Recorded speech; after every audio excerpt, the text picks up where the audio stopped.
समझ में आया? एक जनरल इंट्रोडक्शन था कि हाउ यू परफॉर्म टाइट्रेशन। आज देखो जो सॉल्यूशन तैयार किए जाते हैं टाइट्रेशन में वो क्या होते हैं, उनकी कुछ कंसंट्रेशन होती है, कुछ स्ट्रेंथ होती है ना। टाइट्रेशन का सिंपल मतलब क्या होता है, किसी भी नॉन सॉल्ट के रिस्पेक्ट में एक अननोन सॉल्ट की स्ट्रेंथ और कंसंट्रेशन मोलैरिटी या स्ट्रेंथ को कैलकुलेट करने में जो प्रोसेस करती है उसे क्या कहते हैं, टाइट्रेशन है। अब इस टाइट्रेशन में सबसे इंपॉर्टेंट चीजें क्या होती हैं, हमारे पास सॉल्यूशन तैयार करने आने चाहिए। जो सॉल्यूशन इसमें यूज होते हैं, जैसे तुमने करा था oxalic acid versus potassium permanganate, ठीक है। उसके अलग अलग स्ट्रेंथ के साथ तुम उसको क्या कर सकते हो, परफॉर्म कर सकते हो, ठीक है। उसी के साथ तुम्हारे रिएक्शन में क्या आएगा, इलेक्ट्रिसिटी आएगी, चेंजेस आएंगे। मोर सॉल्ट प्लस पोटेशियम परमैंगनेट, इसके बीच में भी टाइट्रेशन हो सकता है, ठीक है। तो हमारे जो सिलेबस में है, क्लास 12 के सिलेबस में इंपॉर्टेंट जो टॉपिक्स हैं, यानी कि जो इंपॉर्टेंट मतलब इसके टाइट्रेशन के टॉपिक्स हैं वो क्या है, मोर सॉल्ट वर्सेस केमनोफोर एंड ऑक्सैलिक एसिड वर्सेस केमनोफोर। तो सिंपल सी बात है कि तुमने देखो, तुम्हें लैब में तो मैंने करवाए थे प्रैक्टिकल दिखे हुए थे इसमें। उन प्रैक्टिकल में तुमने देखा होगा कि कुछ में उनमें पहले से कंडीशन क्या है, गिवन है, concentration given to prepare m/20 solution of 250 ml of Mohr salt, to prepare 100 ml of m/10 solution of oxalic acid. तो आखिर इसका मतलब क्या है और इसको तुम आगे प्रिपेयर कर कैसे सकते हो, इसके ऊपर मैं कुछ चीजें बताऊंगा इंपॉर्टेंट, तुमको ध्यान रखना, ठीक है।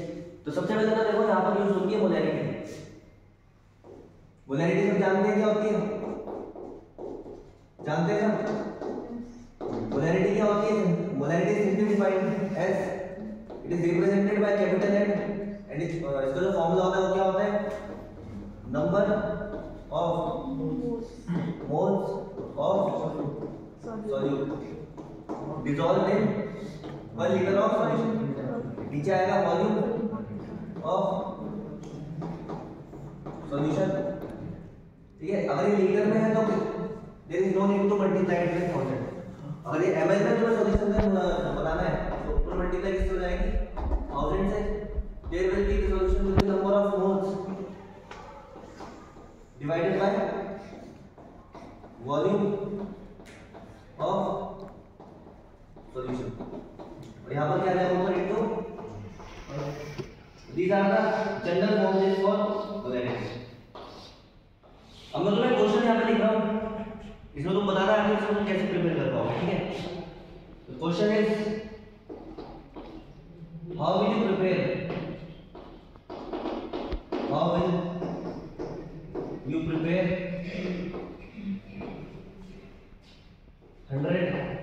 जैसे ऊपर में 250 ml of m/10 standard solution of oxalic acid. यहां पर एक क्वेश्चन किया मैंने तुम्हें, क्वेश्चन फॉर्म में मैंने एक एक्सपेरिमेंट को दिखा दिया कि तुम कैसे प्रिपेयर कर सकते हो 250 ml के अंदर जिसकी कंसंट्रेशन कितनी होती है, m/10 कंसंट्रेशन का ऑक्सैलिक एसिड का स्टैंडर्ड सॉल्यूशन कैसे प्रिपेयर कर पाओगे। देखो कैसे प्रिपेयर करेंगे, मेरे को क्या गिवन है, m/10 गिवन है, दिस इज मोलैरिटी। तो देखो यहाँ पर मैं एक चीज और देख सकता हूँ, मैं कुछ ना कुछ मॉडिफिकेशन करें, तो सर मॉडिफिकेशन देखो कैसे हो सकता है। तुम्हें नंबर ऑफ मोल्स का फॉर्मूला सबको आता होगा, नंबर ऑफ मोल्स क्या होता है, किसके बराबर होता है, given mass upon molecular mass बोल सकते हो तुम, मोलर होता है। अगर मैं इस रिलेशन को यहाँ पर प्लेस कर दूं तो एक नया फॉर्म बन जाएगा फॉर्मूले का, या मैं क्या कर रहा हूँ इस वाले को यहाँ पर प्लेस कर दिया, I will get molarity will be equal to, ऊपर आ जाएगा गिवन मास, नीचे आ जाएगा molar mass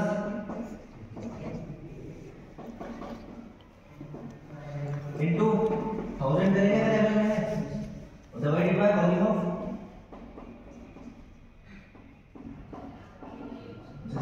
volume of, so with the help of this formula you can easily prepare any kind of solution of your desired ratio or type. अब मेरे को कैसे solution बनाना है, m/10 सॉल्यूशन बनाना है, सिंपल। सबसे पहले परफॉर्म क्या प्रोसेस होना चाहिए, ऑक्सीजन गैस बताओ, दिया ऑक्सीजन गैस का फॉर्मूला क्या होता है,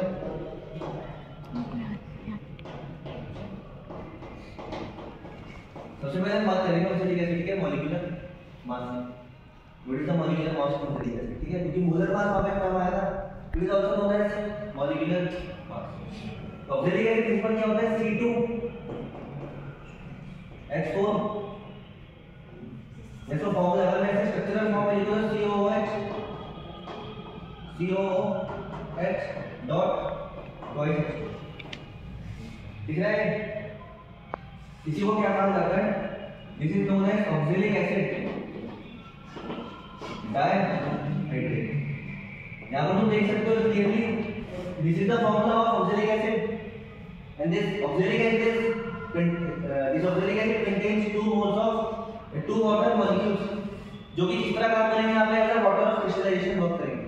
अब दो एक मॉलिक्यूल को वाटर को जनरली किससे रिप्रेजेंट करते हैं, हाइड्रेट वर्ड से रिप्रेजेंट करते हैं।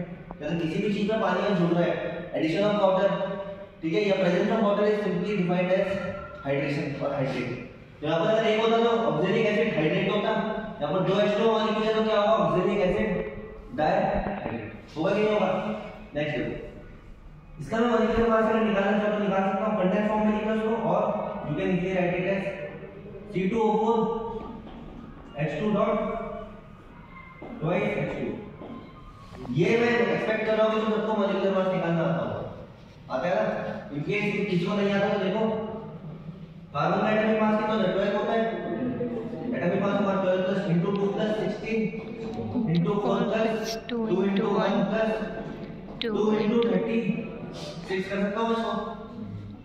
कैसे करा, एक H2 का 18 होता है, दो का कितना हो जाएगा 36, सिंपल हो जाएगा 24 प्लस 16 4 64 प्लस 2 प्लस 6 2 12 H2 का दिया 3 2 6 7।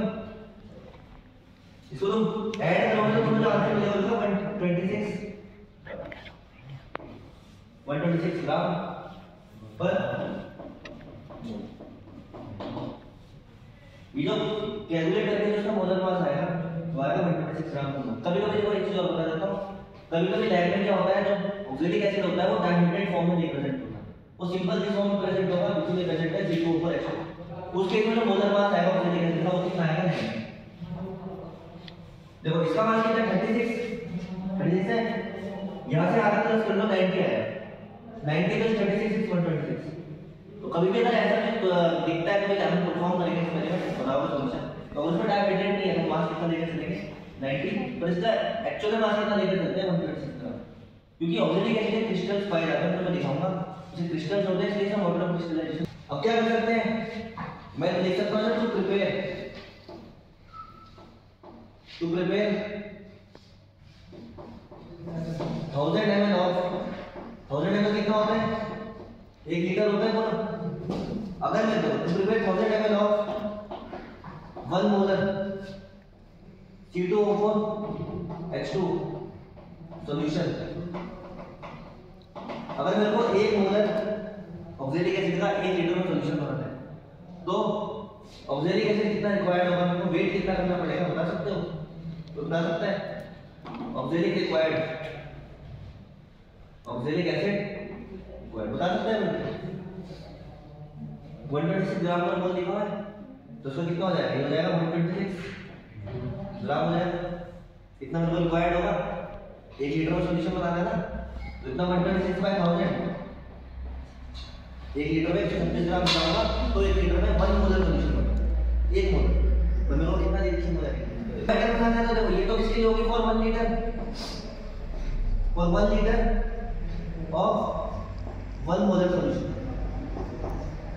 अगर 1 लीटर में 1 मोलर सॉल्यूशन बनाना है तो उसके लिए मुझे इतना ऑक्सैलिक एसिड क्या करना पड़ेगा, वेट करके 1000 ml पानी डालना पड़ेगा, उसको मिक्स करना पड़ेगा। मिक्स करने पर जो सॉल्यूशन बनकर आएगा उसकी जो कंसंट्रेशन होगी दैट विल बी 1 मोलर। अब ये भी थोड़ी देर पहले फॉर्मूला लिखा था मैंने, जो कि कैसा था, ऐसा था, जो मोलैरिटी होती है, मोलैरिटी को कैसे रिप्रेजेंट किया जाता है, कैपिटल M से, ठीक है, इज इक्वल टू डायरेक्ट लिख रहा हूं मैं गिवन मास को मैं देखो W भी लिख सकता हूं, W भी लिख सकता हूं क्योंकि मेरे को वेट करना है, ये वो मास है जो मैं वेट करके सॉल्यूशन तैयार करूंगा, ठीक है, डिवाइडेड बाय मोलर मास मैंने भी निकाला इनटू करूंगा इसको 1000 से, नीचे के कितना है वॉल्यूम आएगा, तो वॉल्यूम जितना वॉल्यूम बनाना है तुम्हें सॉल्यूशन में जितना भी तुम्हें वॉल्यूम बनाना है उसको यहाँ पर क्या कर सकते हो तुम दे सकते हो। अब देखो फटाफट वैल्यू रख लो, इसकी वैल्यू कितनी है 1/10। ये जो m/10 लिखा है उसको 1/10 पे लिख सकते हो, ठीक है। 1/10 is equal to given mass यानी कि WB अपॉन मोलर मास कितना है इसका, ये ना 126 इनटू 1000 अपॉन वॉल्यूम कितना है 250 ml है। यहाँ से W भी भेजोगे तो क्या हो जाएगा, W इधर जाएगा तो ऊपर आ जाएगा, ऊपर चला जाएगा तो 126 इनटू 250 बाय 10 इनटू हो जाएगा।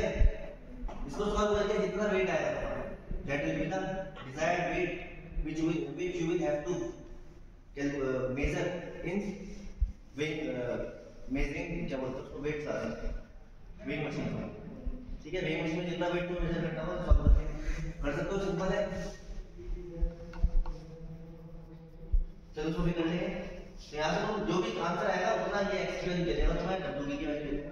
उस डब्ल्यू की तुम वेट करके क्या कर सकते हो, इजीली सॉल्यूशन तैयार कर सकते हो।